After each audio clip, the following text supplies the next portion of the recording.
და კაი, შენ როგორც გინდა. თავარი შეცდომა პოდკასტის დაწყებისას. ალბათ უფრო დაწყებამდე ვიტყოდი შეცდომას, იმიტომ რომ ეს არის პერფექციონიზმის შიშნა, პრინციპში პროცესშიც რატო დაწყებამდე.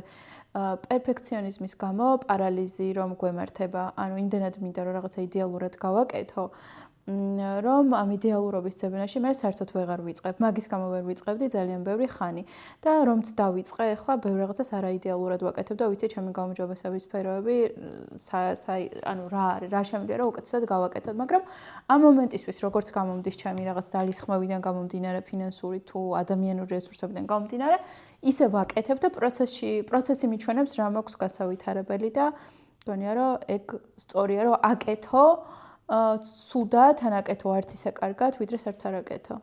პოდკასტი შენთვის უფრო თერაპია თუ სამსახური?